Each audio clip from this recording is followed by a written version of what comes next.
Kang. Saya lihat ini dulu.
Kemarin mau hujan.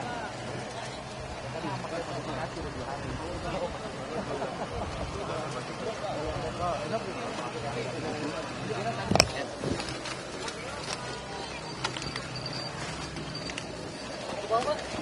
Ya, mana? Bawah lagi deh.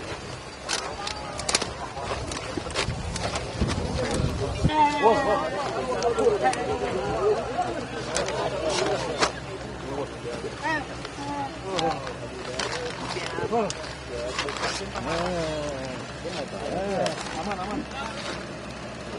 Kayaknya langsung lewat situ deh bang. Orang motor langsung lewat situ.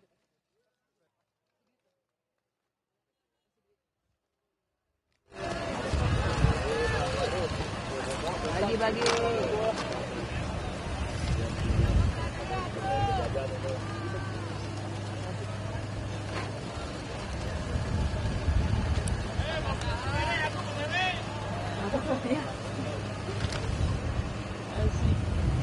Isi berapa tuh? Siapin kantong.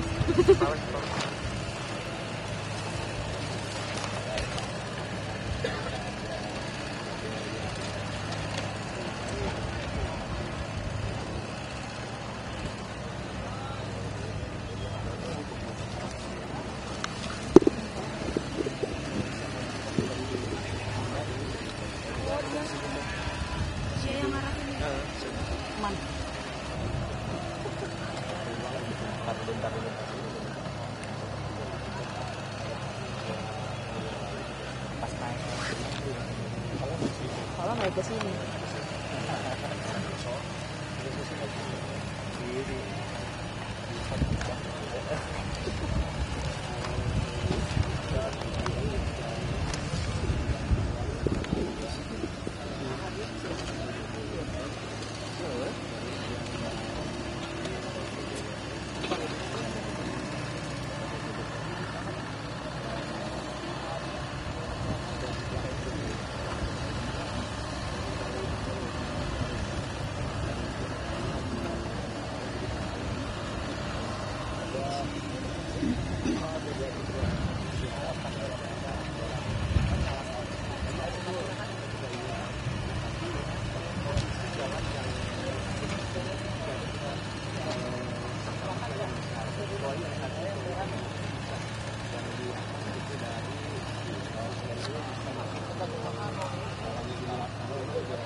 Coba sampainya sih. Iya.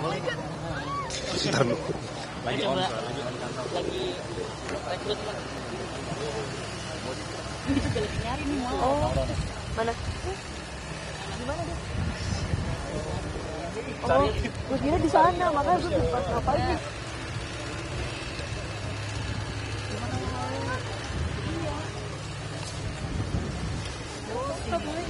Apa? Boleh. Serius? Boleh. Ya. Kang Deddy TV Kang, sedikit Kang. Ada udah. Belum Kang, sedikit. TV belum pusat belum. Pala. Ini tanggapan enggak? Ayo. Gimana? Ayo. Kang, terkait dengan Sabar. Tenang. Ayo gimana? terkait dengan mekanisme pemberian bantuan 10 juta kepada masyarakat seperti apa? Yang pertama 10 juta itu adalah menghindari tumpukan orang di kantor desa yang disebut dengan orang posko atau tempat hunian sementara. Saya selalu mengambil inisiatif di berbagai tempat.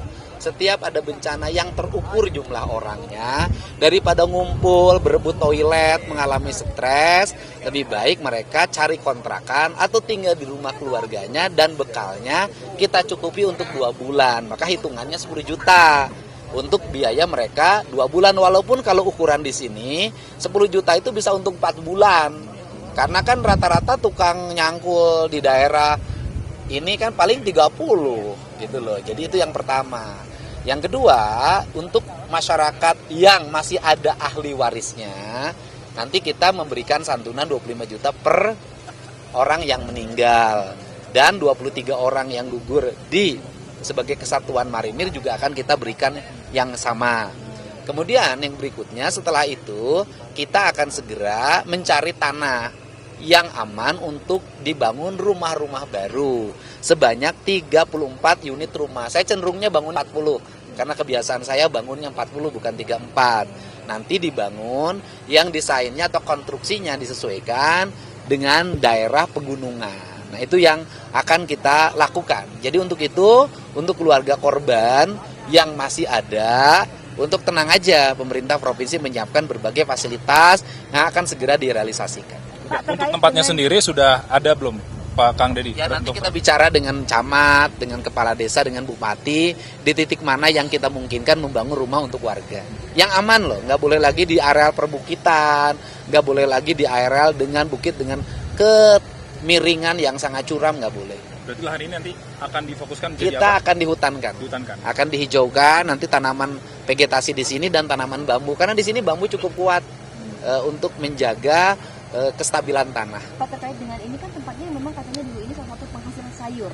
Apakah ada opsi Pak untuk tambahan pekerjaan warga? Opsinya adalah untuk daerah yang ini tanahnya milik perhutani, kami akan menghutankan. Tetapi proses menghutankannya tidak akan mengganggu penghasilan warga. Jadi warga penggarap hutannya itu nanti dikasih pohon yang harus ditanam. 1 bambu, 2 tanaman hutan, ketiga tanaman kebun. Ya kan, tanaman buah. Selama proses tanaman itu tumbuh kurang lebih 4 tahun mereka sampai kokoh, mereka mendapat upah harian sebagai pekerja. Biasanya upah hariannya standar di kita, di daerah yang dekat kampung itu 50.000. Kalau sangat jauh dari kampung, misalnya sampai ke puncak gunung harus jalan, dia nanamnya itu bisa sampai 100.000 per hari. Nanti tergantung wilayah. Bapak, kalau misalnya warga yang ada di sini yang rumahnya tidak terdampak, tapi kan ikut mengungsi juga, itu dapat santunan juga, terus nanti bagaimana ke depan? Kemarin yang rewas gitu kan, atau yang terkejut karena faktor bencana ini, kami sudah berikan uang 1 juta untuk mereka kembali. Nah, kalau mereka masih hari ini masih numpuk, sesungguhnya daerah-daerah yang tidak rawan, saya sudah cek ke kepala desanya, tapi memang senang numpuk. Kan gitu loh. Kita sudah ngasih ongkos loh. 134 kepala keluarga yang kemarin tinggal di kantor desa, kita sudah memberikan uang 1 juta untuk kembali ke rumah. Kan mereka bukan wilayah yang terdampak bencana. Berarti ini sudah dipastikan kalau misalnya yang di belakang ini zonanya aman begitu Pak? Ya kalau yang sebelah sana aman. Yang sebelah sana aman. Ya kalau daerah yang tidak aman sementara di sini, dan ada 1 desa lagi yang kita identifikasi sebagai daerah tidak aman.